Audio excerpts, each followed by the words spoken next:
Bahkan kita akan memilih mana yang keuntungannya lebih besar dibanding dengan yang lain. Itu secara finansial ya, seperti itu. Jadi itu kira-kira ininya. Nah, jadi di dalam proyek itu sebenarnya kita sudah belajar kemarin ya, itu ada dua. Yang pertama adalah proyek dengan analisis finansial dan proyek dengan analisis ekonomi. Kalau analisis finansial hubungannya dengan proyek itu apakah menguntungkan atau tidak. Kalau analisis ekonomi dilihat secara keseluruhannya. Apakah menguntungkan secara ekonomi ya, atau tentu banyak value-value yang lain yang tidak langsung berhubungan dengan proyek sehingga proyek itu dilaksanakan. Atau dengan kata lain, kalau analisis ekonomi itu proyek itu dilihat dari dampak sosialnya ya. Kalau analisis finansial dilihat dari dampak orang yang berinvestasi ya, atau orang-orang yang berinvestasi. Jadi itu bedanya ya, itu bedanya. Jadi seperti itu. Oke, baik.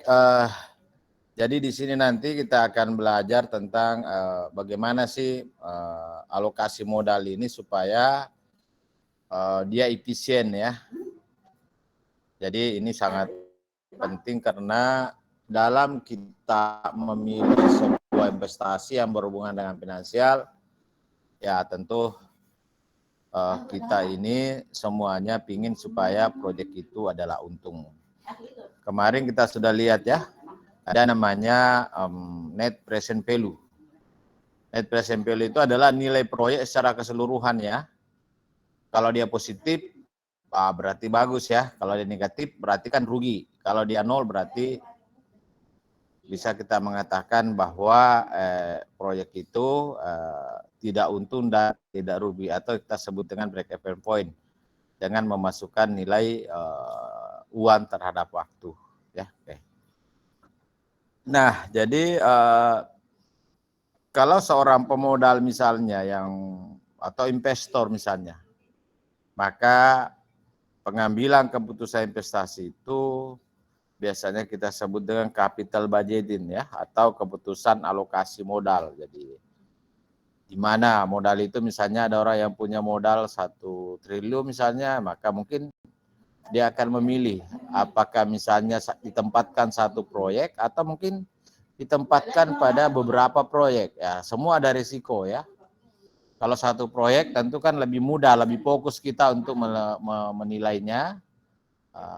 Cuma ada problemnya lagi, kalau proyek itu rugi maka rugi secara keseluruhan ya.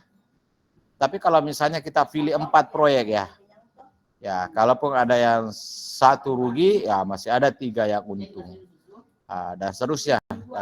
Tapi biasanya kalau memilih 4 seperti ini berarti kan kita tidak fokus. Maka yang terjadi adalah boleh jadi ya mungkin kalaupun dibagi ya, maka akan terjadilah misalnya keuntungannya sedikit ya dibanding dengan kalau kita fokus. Jadi semua ada keuntungannya, tergantung nanti kitanya ini kita mau mengalokasikan bagaimana ya. Itu yang ditentukan dari pemilik modal dan seterusnya. Terus kita yang tidak punya modal bagaimana? Nah, ilmunya ini adalah ilmu untuk alokasi modal, sehingga ya kita bisa mencari investor, kita bisa mencari ini sehingga kita bisa juga sebagai investor, walaupun investor itu secara teori misalnya adalah ya kita hanya makelar ya, tapi kita ada ilmu, kira-kira seperti itu ya. Jadi makelar itu artinya apa ya? Kita yang mencarikan proyek, kita yang menghitung ya, setelah itu mencari investor ya, cari investor. Nah, investornya nanti ya tentu ada bagian kita di dalamnya ya setelah orang melaksanakan investasi. Nah jadi seperti itu ya.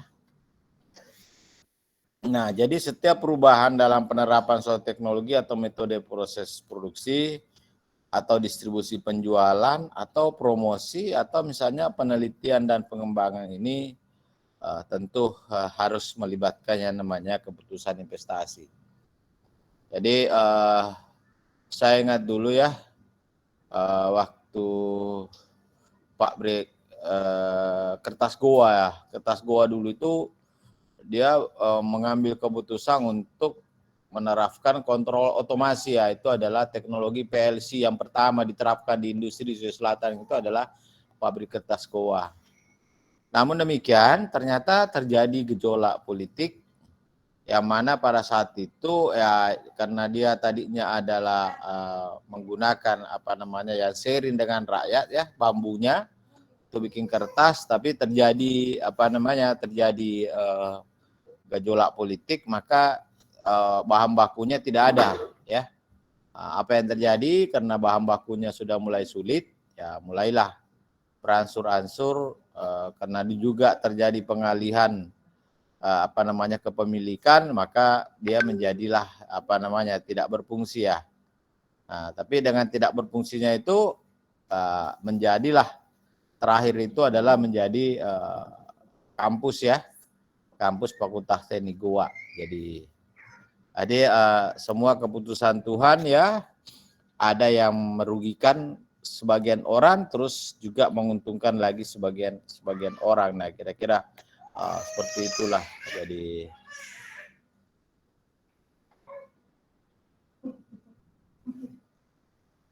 oke. Nah, jadi keputusan investasi yang ada 2 jenis secara ini ya. Pertama, kalau kita lihat ini ada namanya net cash flow ya.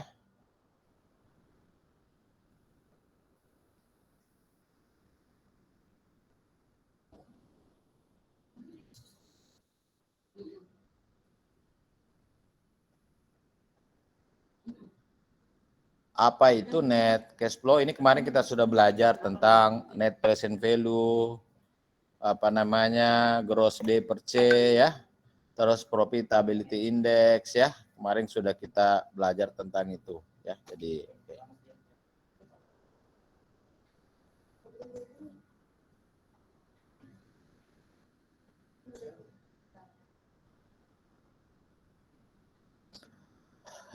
kemudian ada discounted cash flow ya.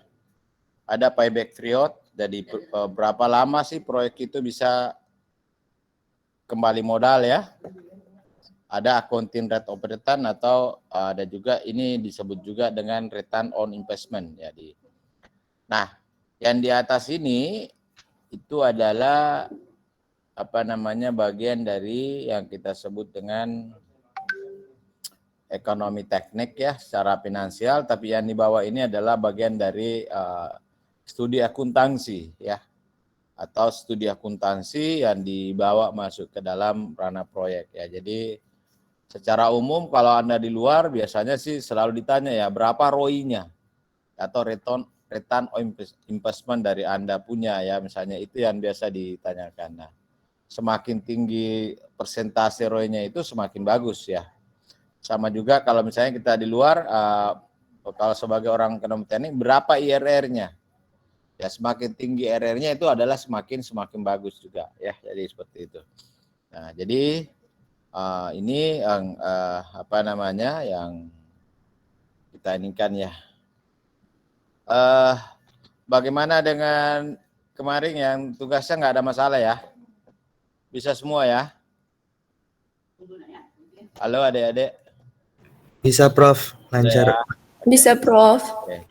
Nah, nanti tolong disimak lagi nih, saya tetap ulang lagi tentang net present value, IRR dengan profitability index, walaupun minggu lalu sudah diberikan. Tapi kalau di sini kita kasih proyek yang kecil, yang sederhana ya.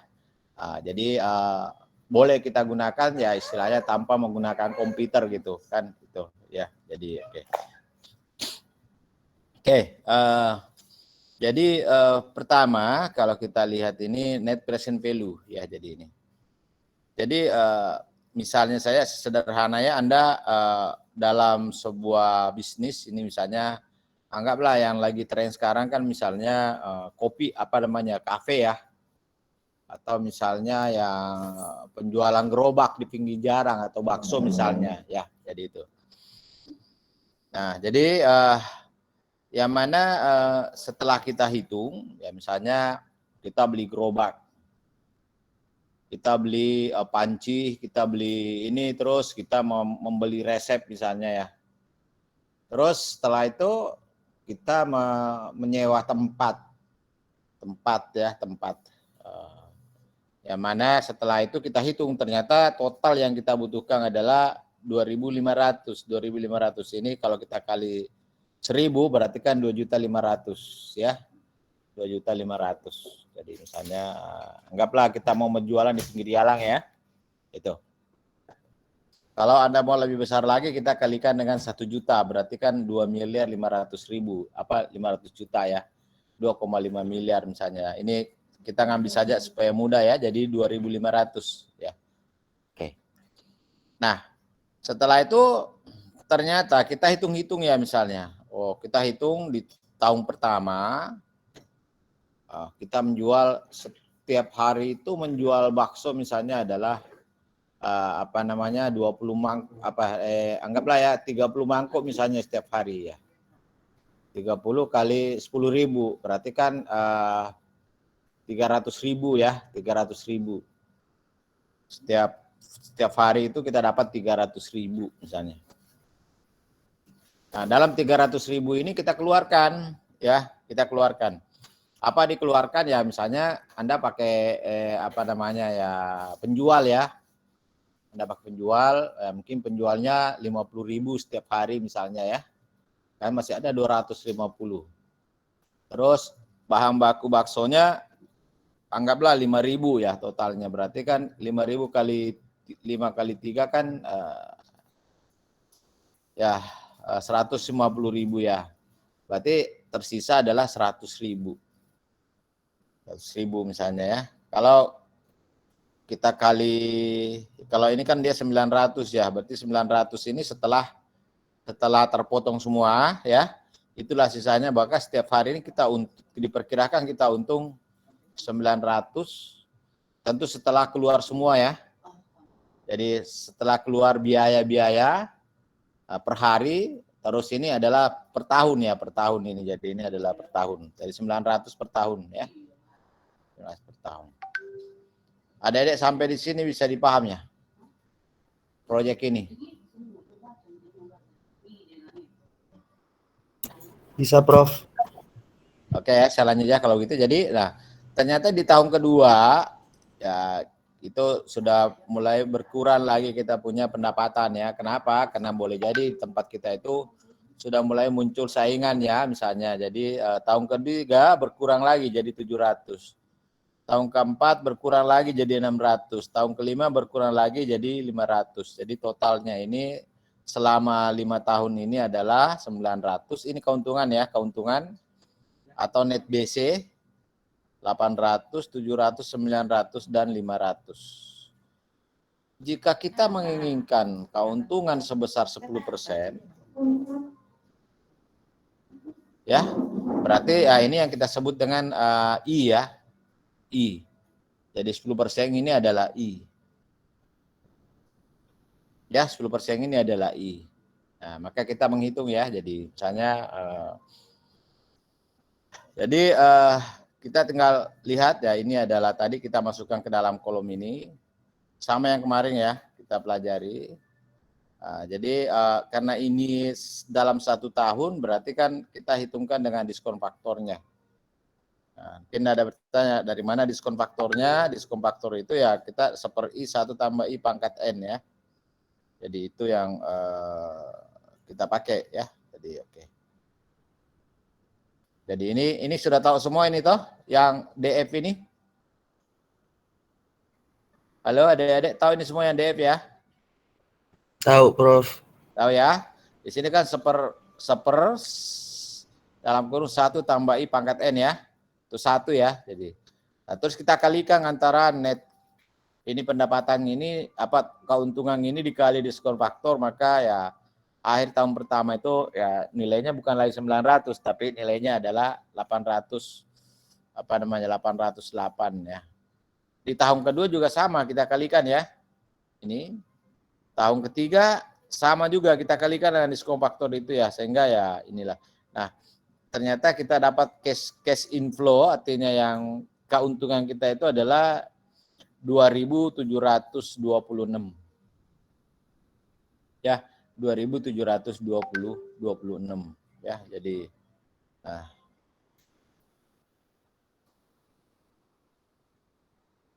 Nah, maka tadi modal tak 2.500 dikurang dengan 2.000 ya, sementara cash net present value kita adalah apa namanya 2.700 ya, sekian. Jadi kalau kita hitung berarti 2.500 dikurang dengan ini ada kita dapatnya adalah sekitar 200. Ini ada salah ya. CI per CO ini berarti 2.726 dikurang dengan 2.500. Nanti tolong diperbaiki ya. Nah, maka nanti kita dapat dia adalah 226 bukan 250 ya. Jadi dia 226. 226. Nah, kita lihat ternyata kan dia lebih besar dari 0 ya. Berarti proyeknya kita mengatakan diterima atau layak kita kerjakan. Ya, layak kita kerjakan. Jadi seperti itu.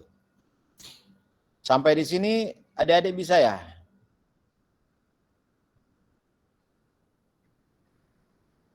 Atau ada yang mau ditanyakan?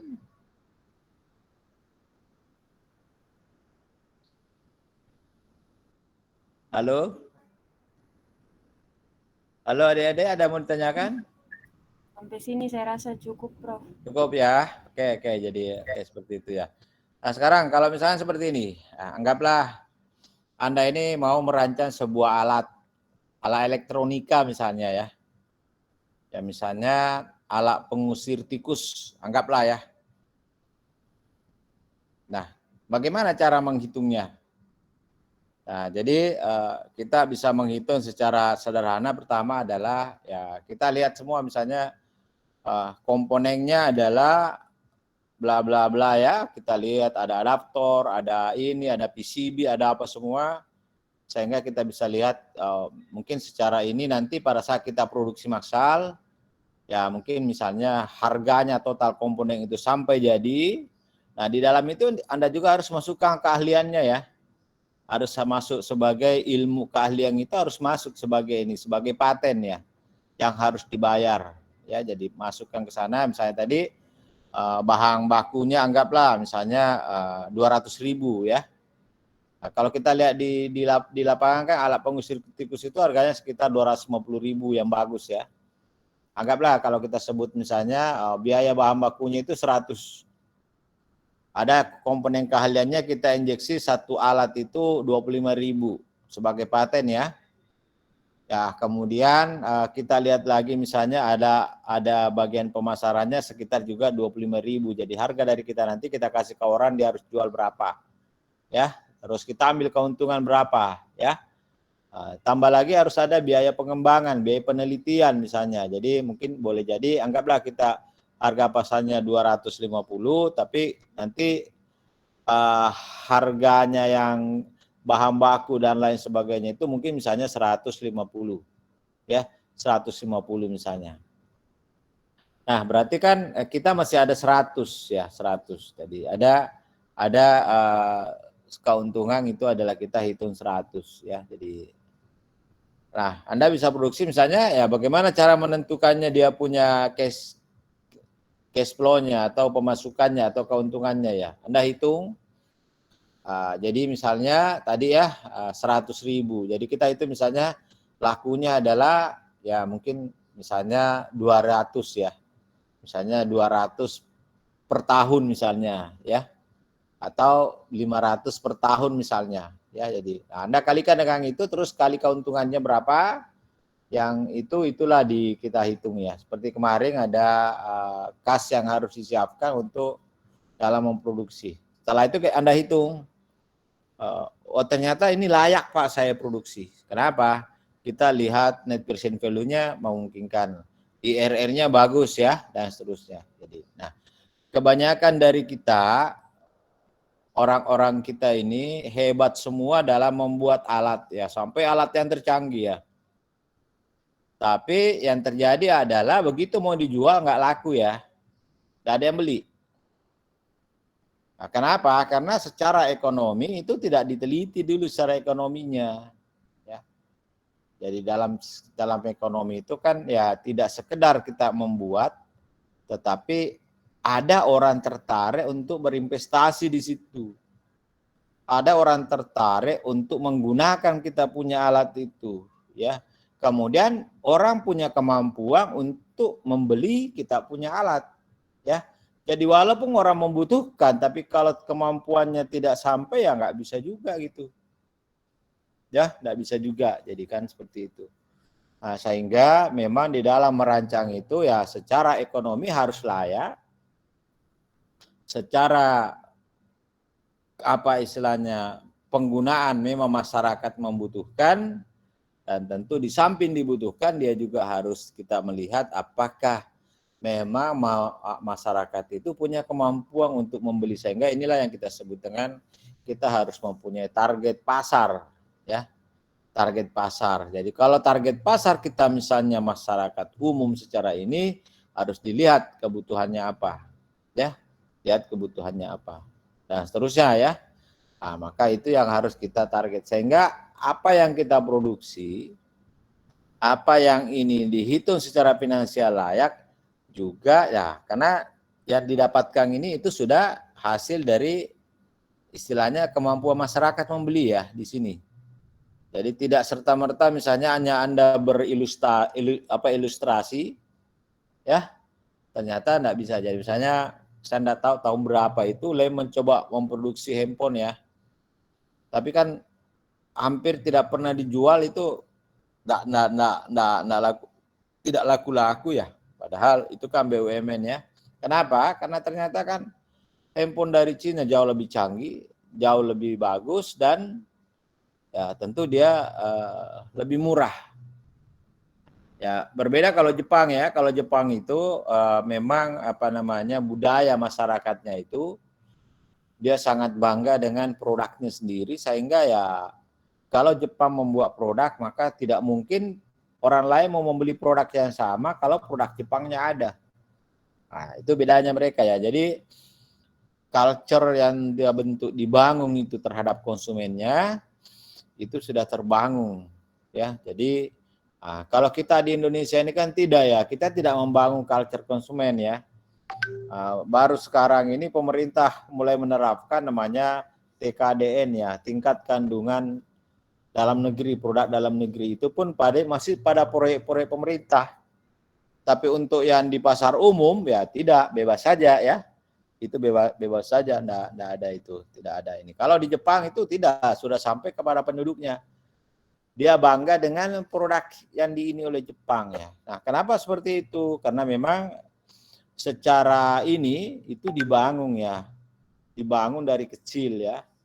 Dibangun dari kecil, mulai dari TK, mulai dari apa di ini dan seterusnya. Jadi kalau Anda melihat di sana misalnya ya harga barang produk dari luar negeri ini jauh lebih murah, sementara harga barang produk dalam negeri itu jauh lebih mahal, tapi tetap mereka bangga dengan pakai itu. Berbeda dengan kita ya, kita kan mencari yang istilahnya yang mutunya bagus terus murah gitu. Yang terjadi adalah ya produk-produk yang ada di kita ini ya, dan bahkan memang tidak ada orang yang mau masuk berinvestasi, karena ya ngapain mau masuk berinvestasi di Indonesia terus kita harus bersaing dengan produk yang dari luar juga. Kan itu memang jadi masalah juga ya. Oke, sampai di sini bisa dipaham tentang net present value ya. Jadi walaupun Anda ini misalnya kasih contoh sederhana, Anda orang menawarkan ke Anda bisnis, logikanya Anda sudah bisa tahu ya. Oh, tinggal pakai kalkulator ya. Sudah tahu, ada tabelnya Anda di itu. Oh, kalau 10% sekian, kalau tahun pertama sekian, tahun kedua sekian, sudah ya. Kalau 15% sekian dan seterusnya. Jadi Anda sudah bisa tahu tanpa harus menggunakan komputer ya. Cukup dengan menggunakan tabel sudah selesai ya. Tabel yang Anda sudah buat, Anda sudah masukkan, tinggal pakai hitung-hitungan sederhana 900 kali ini kali ini, kali ini, kali ini. Maka Anda bisa dapat, oh net present value-nya ini, oh kurang dari 0. Berarti kan tidak layak proyek itu. Ya, oh net present value-nya lebih besar dari 0 lah.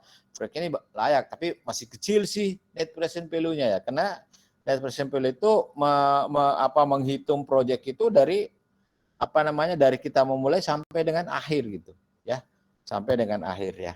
Jadi seperti itu. Nah, kalau kita mau lagi di sini, misalnya ini kan kita ada namanya nilai salvek ya. Tentu misalnya setelah 5 tahun gerobak kita masih bagus misalnya ya. Kemudian mungkin masih ada juga panci kita yang bisa digunakan misalnya ya, alat-alat masaknya itu ya. Maka itu bisa dimasukkan sebagai keuntungan di sini. Yang kita sebut dengan nilai salvek. Sehingga misalnya kita hitung ternyata setelah 5 tahun gerobak ini masih bagus, masih bisa dijual misalnya 1 juta ya. Nah, maka kita bisa masukkan di sini misalnya 100 ya. Jadi di sini bisa menjadi 600. Walaupun keuntungan kita itu ada 500, tapi ada nilai salvek yang ada, kita masukkan ke sini. Maka itu harus dihitung, maka dia akan merubah posisi ini.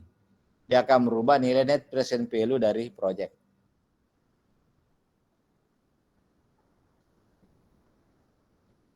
Bisa ya adik-adik semua, bisa atau ada yang mau ditanyakan? Silakan.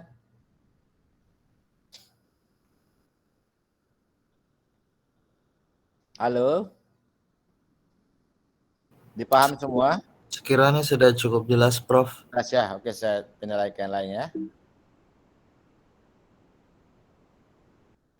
Oke, kita penilai ke internet of return ya.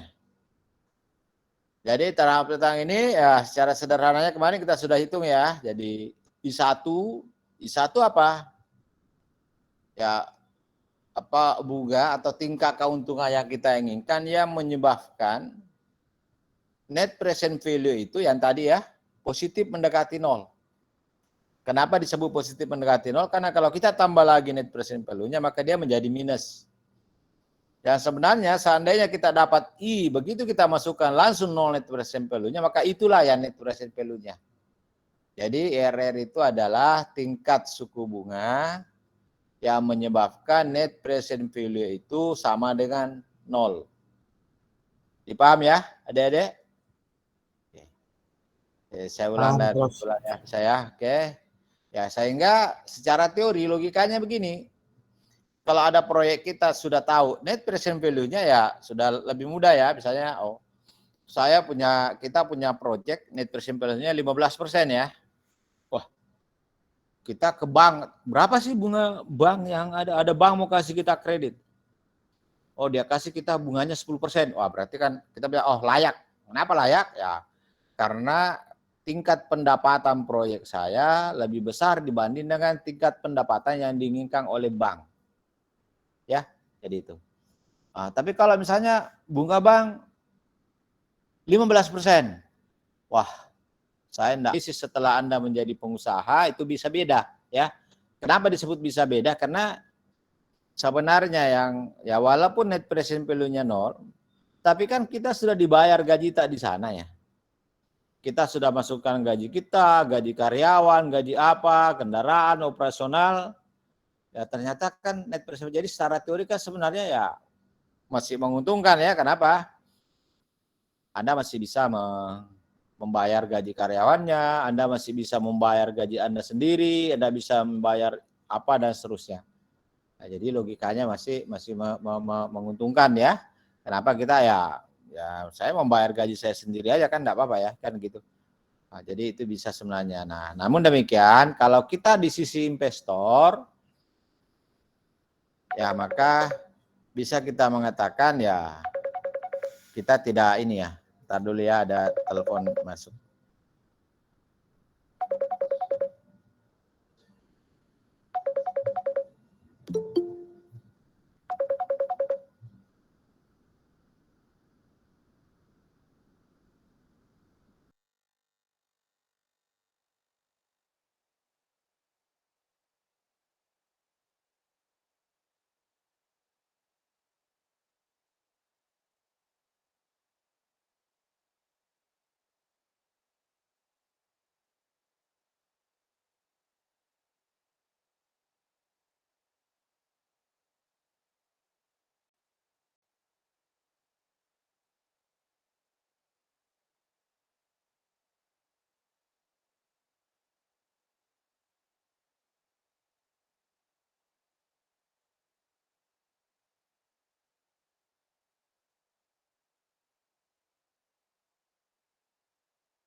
Oke, baik, adik-adik, mohon maaf ya, kita lanjut lagi ke internal interpretan. Jadi sebagaimana yang kemarin, kalau ini kan ada yang kita akan melihat, jadi ada sebuah proyek ya, yang mana proyek ini cukup panjang karena dia dilaksanakan selama 2 tahun ya. Jadi kenapa dia minus di sini? Karena dia kan net cash flow di sini adalah total cost kita kurang dengan benefit. Tadi dulu ya, ada telepon lagi.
Terdengar Ji Pak. Ya, Pak. Ya, oke, lanjut ya. Nah, ini IRR ya. Jadi di sini kalau kita melihat ya. Jadi ini proyeknya adalah ada pelaksanaan proyek ini 3 tahun dilaksanakan ya. Jadi proyek ini cukup panjang karena mungkin mulai dari pembebasan lahan dulu ya, butuh waktu setahun. Yang mana dalam pembebasan lahan itu dia butuh 3.300 apa ya.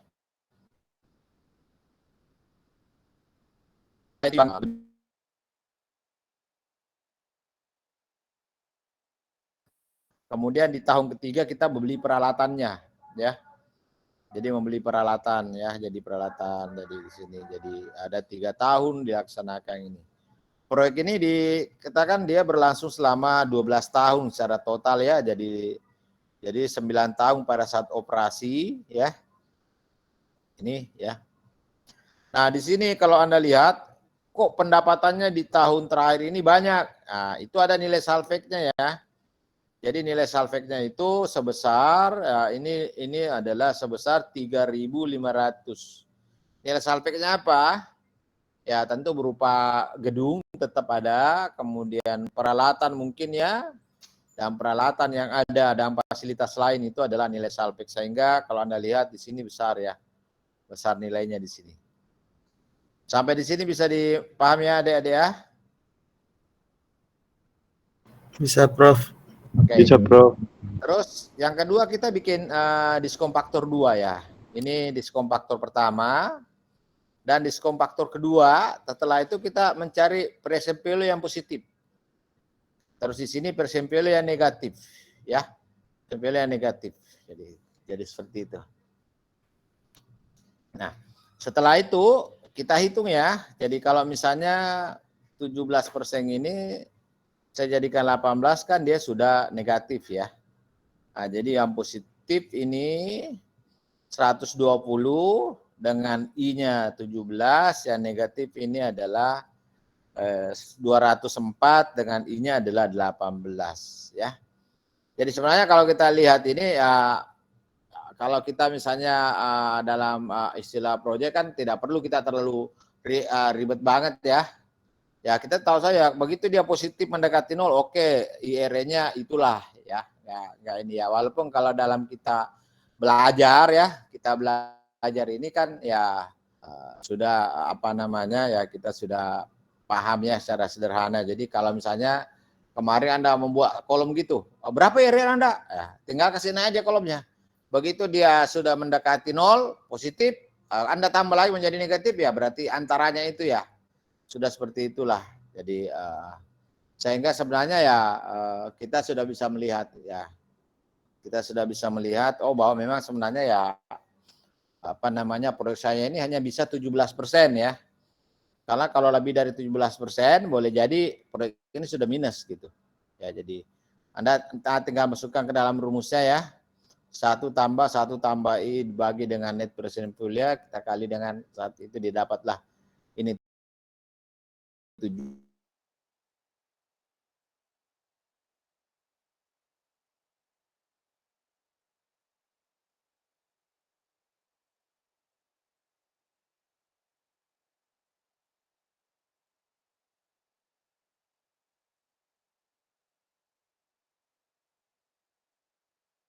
Murah, apa yang istilahnya ya kalau seperti bank itu kan bank investasi ke kita ya, dia pingin keuntungannya sekian ya. Ya misalnya bunga modal kerja dikasih ya 10% atau 11%, berarti itulah keuntungan yang diinginkan oleh bank pada saat kita ngambil kredit. Oke. Di sini bisa ya, adik-adik, bisa ya.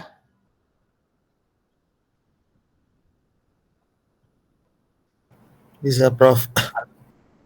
Bisa ya, oke.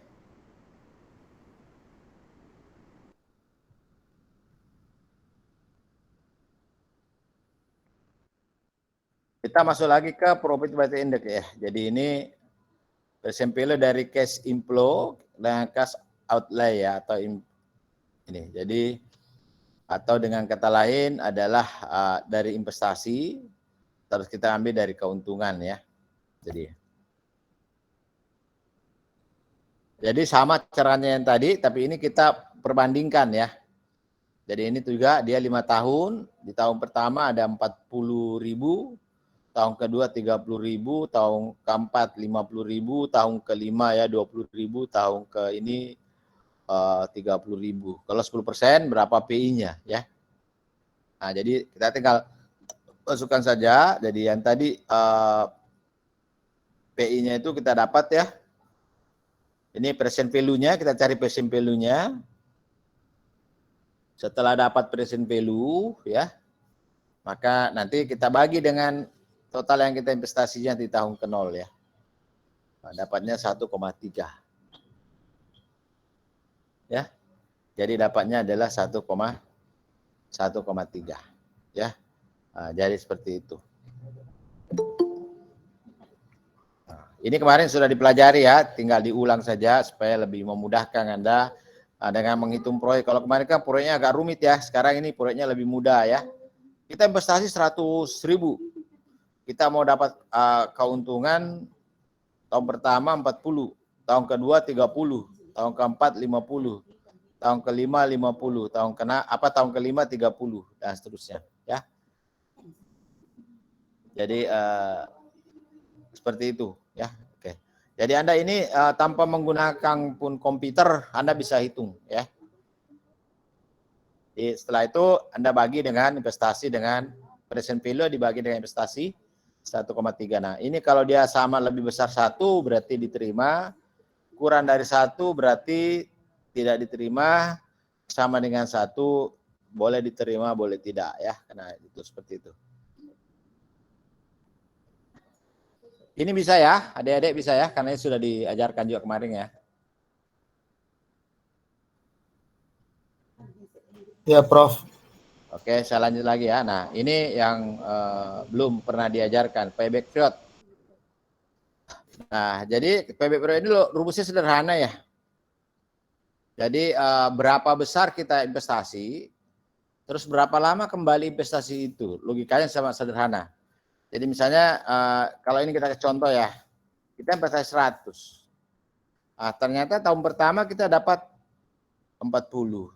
Terus dapat juga 30, berarti kan sudah 70. Berarti ini nah tahun ketiga kita dapat kita dapat 50. 50 ini berarti kan kita sudah bisa bagi ya, 50 dalam 1 tahun itu kalau kita bagi 12 berapa ya, berarti tinggal dikurang aja, kita tinggal butuh 30 ya. Berarti 30 per 50 itu kan berarti ini kan 70 ya, 70 tambah 3 kalau mau dijadikan 100 kan 30 ribu ya. Nah, sementara kalau seandainya di sini 30.000 berarti kita bisa mengatakan payback periodnya itu 3 tahun. Ternyata kan 50. Nah, kita tinggal butuh sebenarnya, berarti tinggal dibagi saja 30 per 50 dikali dengan 12, berarti 12 itu bulan ya. Berarti misalnya kalau kita lihat 0,3 per 5 berarti sama dengan berapa ya? 3 per 5, 2 nggak bisa ya, berarti oke. Nah, tinggal dihitung ya, berarti ini tanpa menggunakan rumus nilai uang terhadap waktu ya. Jadi sangat sederhana ya.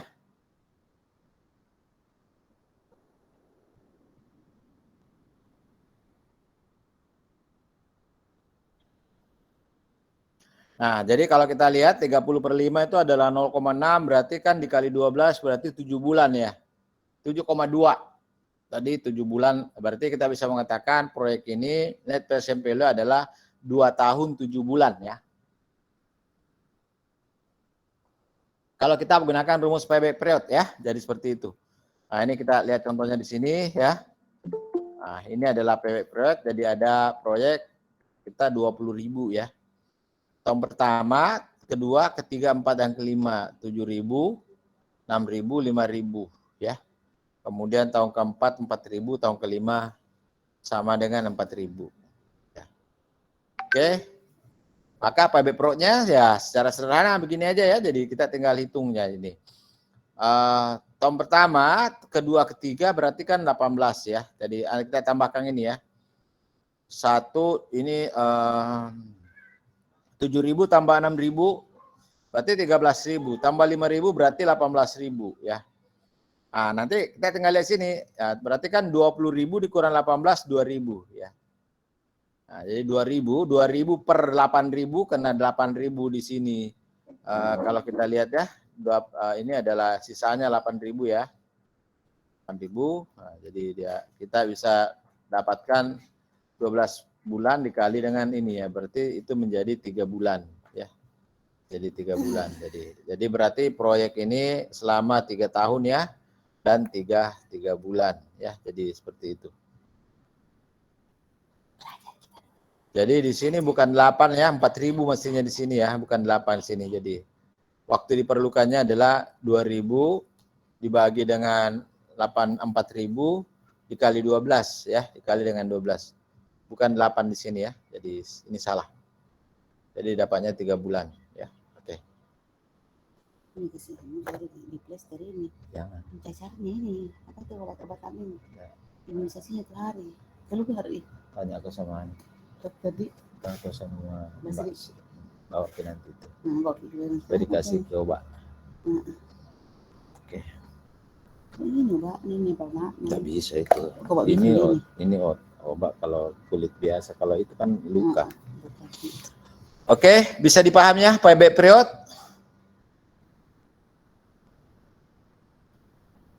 Halo adik-adik, bisa ya? Jadi ini paling mudah, inilah cara menghitung proyek paling mudah ya. Jadi kita cuma perkirakan berapa saya investasi. Terus misalnya kalau kita investasi misalnya 100.000, terus 1 tahun kita untung 100.000 ya, payback periodnya adalah 1 tahun. Atau kita investasi 100.000, di tahun pertama dapat 50, tahun kedua dapat 50, langsung payback periodnya adalah 2 tahun. Ya, jadi ini paling sederhana untuk menghitung yang kita sebut dengan payback period. Ini yang paling banyak digunakan orang ya. Tapi ya, namun demikian kalau kita lihat ini tidak menggunakan nilai uang terhadap waktu, ya. Jadi ini namanya akunting ya. Jadi secara akunting untuk menghitung periode pengembalian uang, ya. Bisa dipaham ya, adik-adik? Atau ada mau ditanyakan? Silakan kalau ada mau ditanyakan.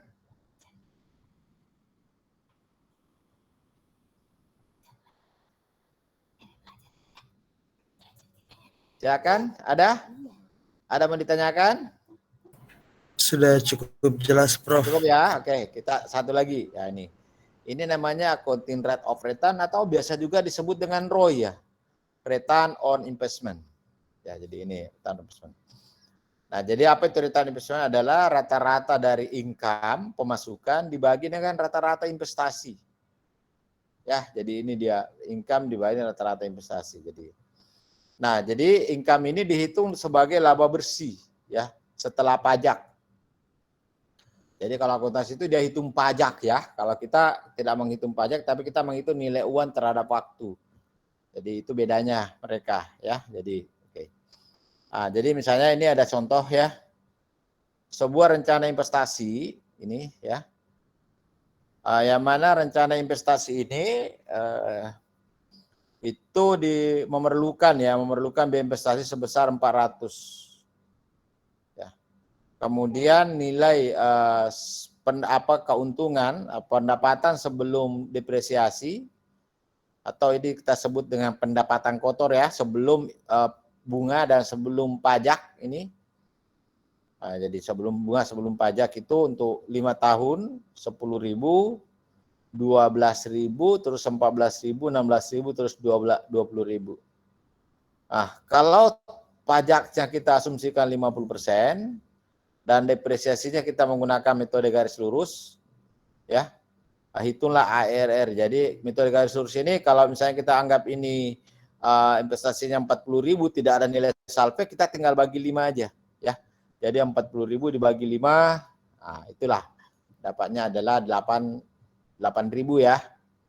Jadi kita bisa dapat 8.000 ya. Dipaham ya adik-adik depresiasinya?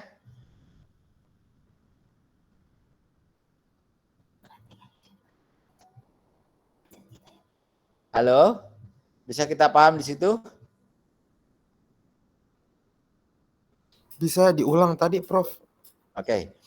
Jadi di sini disebutkan depresiasi menggunakan garis lurus, metode garis lurus. Nah, jadi kalau kita menyebut bahwa sebenarnya yang kita investasikan ini setelah proyek itu juga habis, tidak ada nilai salvage, maka kita tinggal hitung. Kita bagi dengan jumlah tahunnya. Ya. Jadi jumlah tahun daripada ini dibagi dengan, jadi kita investasikan 40.000, kan proyek ini 5 tahun ya. Jadi kita bagi 5, maka setiap tahun terjadi depresiasi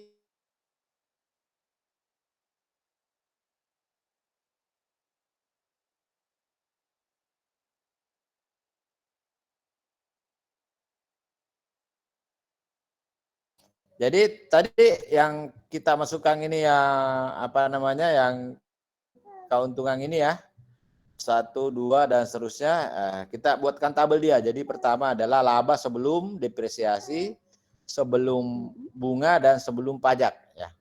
Tadi 10, tahun pertama 10.000, tahun kedua 12.000, tahun ketiga 14.000, tahun keempat 16.000, tahun kelima 20.000. Terus kita rata-ratakan. Jadi ini dijumlah, baru dibagi 5 ya. Dapatnya 14.400. Itulah rata-rata yang kita dapatkan setiap tahunnya. Terus depresiasi. Depresiasi tadi itu adalah ya itu berasal dari 40.000 bagi 5 ya. Ini 8.000 semua sama ya. Sampai di sini bisa ya. Baris kedua bisa?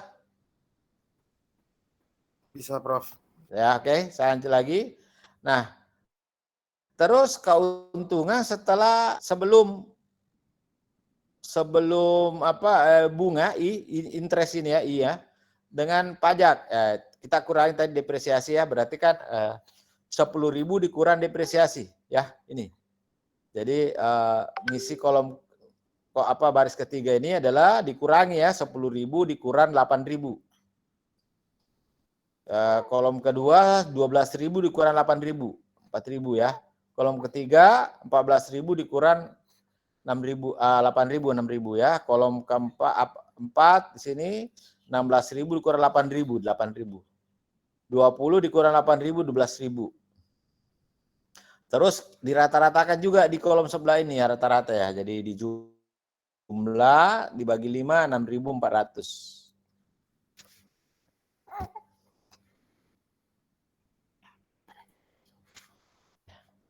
Sampai di situ bisa ya, adik-adik? Sampai di laba sebelum I dengan pajak? Ada yang mau ditanyakan?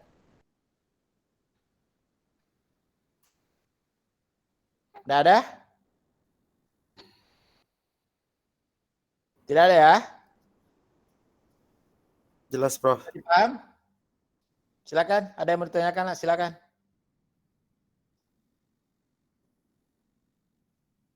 Cukup jelas, Prof. Oh, jelas ya, oke. Nah, kemudian ini tax, jadi ini pajak ya. Jadi keuntungan ini tadi yang di atas dengan sebelum pajak itu kita kan 50% pajaknya ya.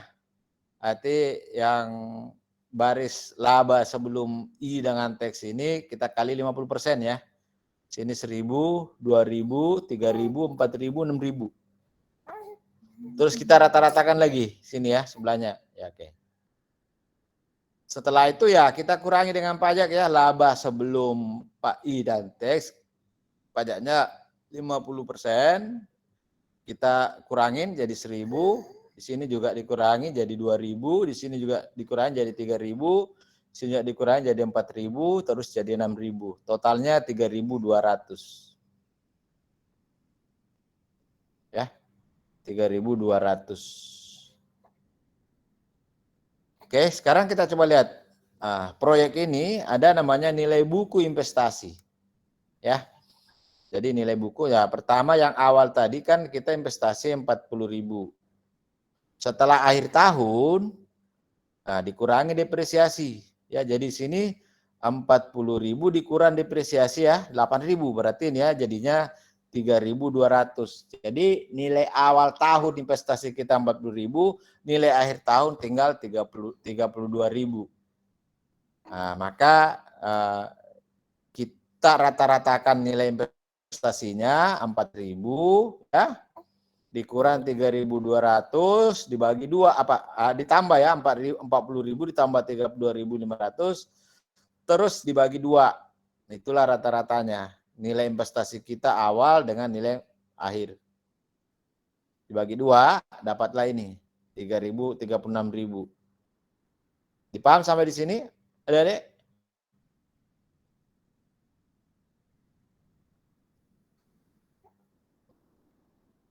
Halo, dipaham ya?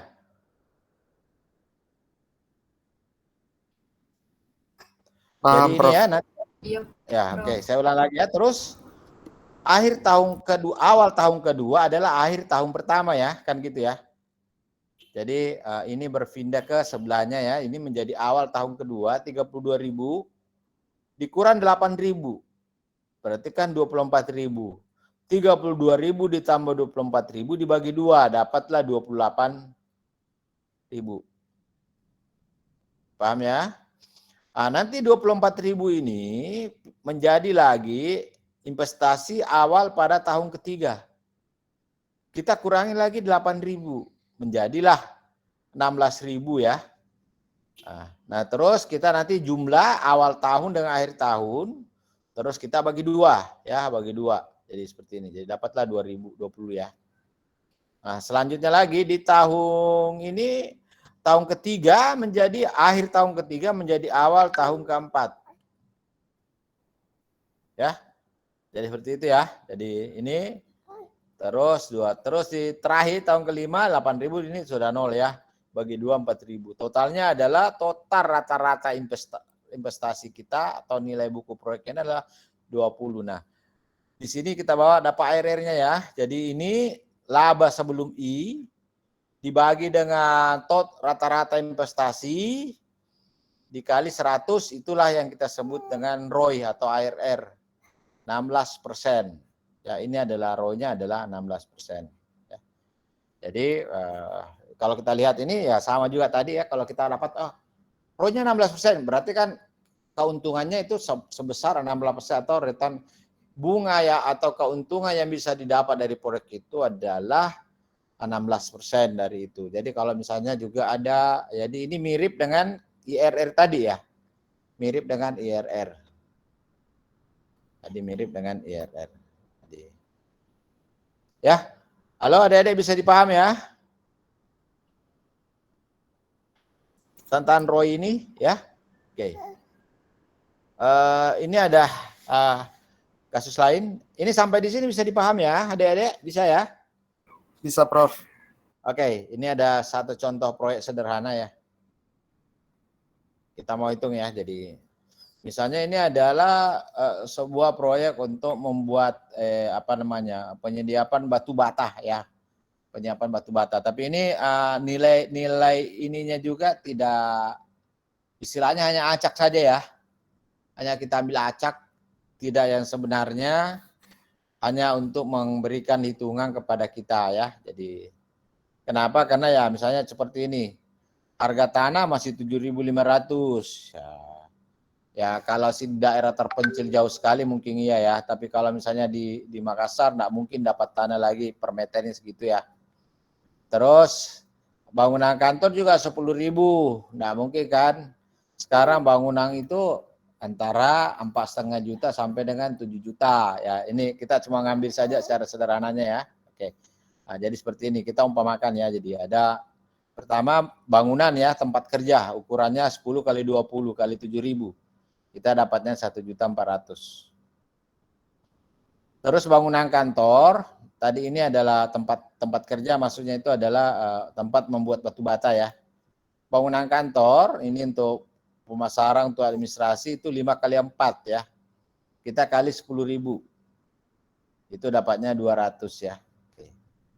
Terus ada peralatannya, alatnya untuk membuat batu bata apa semua itu adalah 100.000 ya. Terus ada bangunan dapur pembakar ya 8 kali 6 ya kali 12 ya. 576 ya. Terus peralatan pencetak dari batu 20.000. Tanah lokasi usaha 500 meter persegi 7.000 ya, dapatnya 3 juta sekian ya. Modal kerja 2.500.000. Ini kita hitung secara ya. Berapa sih gaji ini, apa semua ya, itu kita tekan. Ini adalah bunga kebutuhan untuk modal kerja termasuk pembelian bahan baku ya. Total investasi yang kita butuhkan adalah 8.960. Sampai di sini bisa ya? Oke. Terus kita lanjut lagi. Jadi, ternyata kita membutuhkan uang ini 8.296. Nah, kita mau menggunakan bunga kredit banknya ini adalah 6 juta.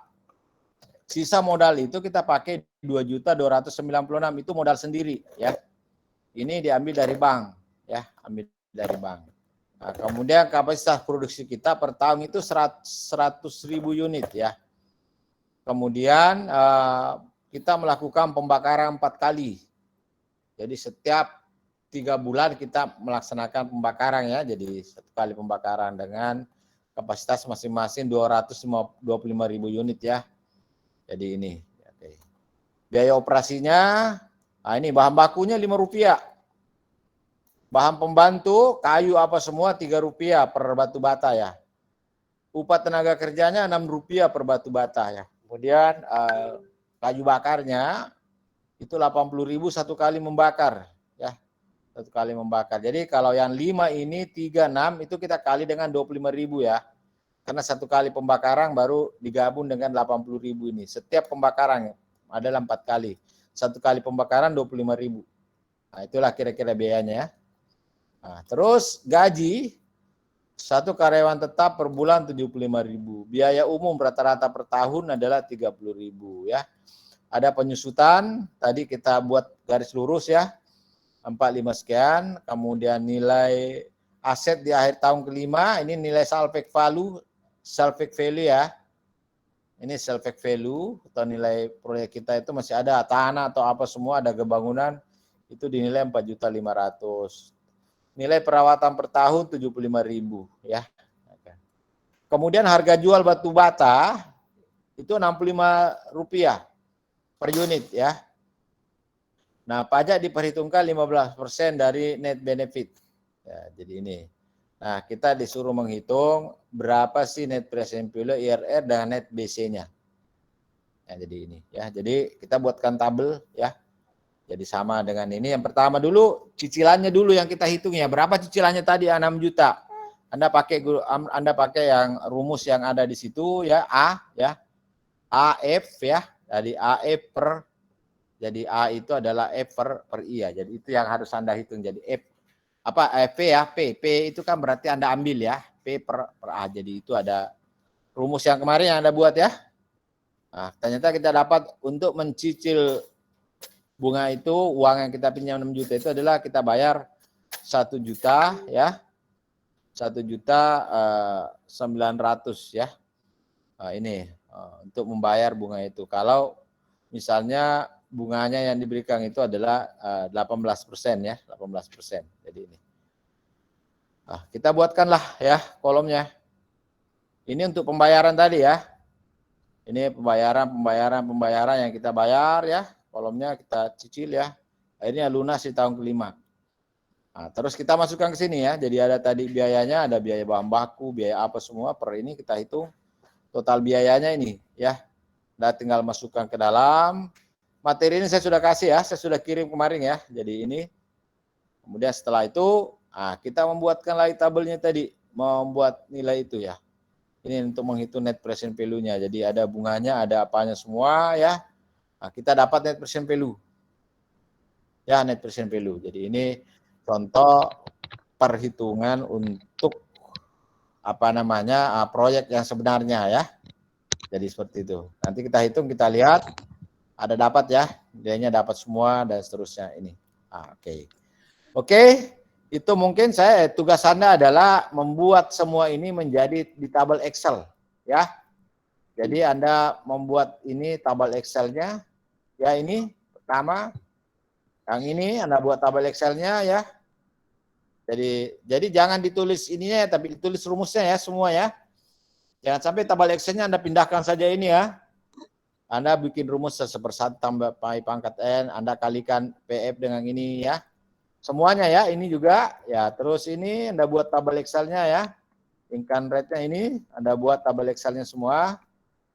Ini juga ya, ini juga Anda buat tabel Excel-nya. Jadi ini untuk pembayaran, untuk nilainya dan seterusnya. Inilah dari proyek yang sebenarnya untuk menghitung net present value yang bisa terjadi nanti pada saat Anda mau menjadi apakah nanti jadi pengusaha atau Anda yang mau mencari investor ya. Anda mencari investor. Jadi ini. Baik, adik-adik itu mungkin yang saya bisa sampaikan ya. Atau ada yang mau ditanyakan? Silakan. Ada yang mau ditanyakan?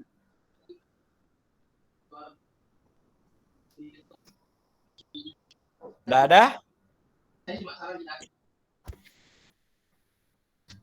Halo? Tidak ada, Prof. Oke, baik.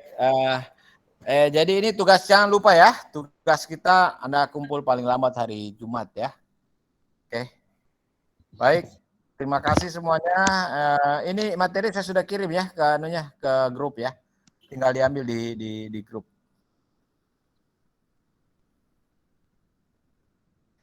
baik karena sepertinya sudah tidak ada yang menanggapi, jadi kita sepakati 8. Oke, baik, terima kasih semuanya ya. Saya Edi, wassalamualaikum warahmatullahi wabarakatuh ya. Kalau ada yang Terima kasih, Prof. Terima kasih, Prof.